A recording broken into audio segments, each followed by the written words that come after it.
ట్రంప్‌కి ఇప్పుడు ఎదురయ్యేటటువంటి అతిపెద్ద సమస్య ఏంటంటే 16,00,000 కోట్ల రూపాయలు రిటర్న్ ఇవ్వాలా. ప్లస్ ఇంకొక 10,00,000 కోట్ల రూపాయల దాకా ఇప్పటికి తీసుకున్నది. అంటే దాదాపు 26,00,000 కోట్ల రూపాయలు తిరిగి ఇవ్వడం సాధ్యమేనా? నంబర్ 1. నంబర్ 2 వచ్చేటప్పటికి ఇప్పుడు ఇంకా లేదు మళ్ళీ ఇంకో 10% సుంకాలేస్తానంటాడు.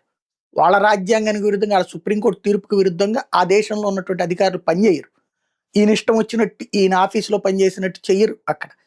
ఈయన దగ్గర ఉన్నటువంటి బంట్రోతులు కాదు అక్కడ ఉన్నటువంటి ప్రభుత్వ ఉద్యోగులు. చాలా స్ట్రాంగ్‌గానే ఉంటారు వాళ్ళు. అవసరమైతే అధ్యక్షుడిని కూడా ధిక్కరించగలిగినటువంటి స్థితిలో ఉంటారు. కాన్స్టిట్యూషనల్ కాన్సెప్ట్‌లను తీసుకొచ్చేటటువంటి వాడు.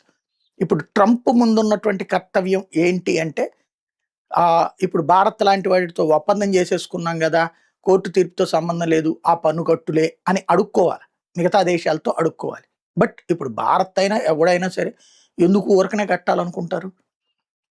ఇదంతా ఓ సమస్య. అక్కడున్నటువంటి పబ్లిక్ ఎలా చూస్తారు అన్నటువంటిది ఇక్కడ ప్రధానమైనటువంటి అంశం. పబ్లిక్‌లో హ్యాపీ.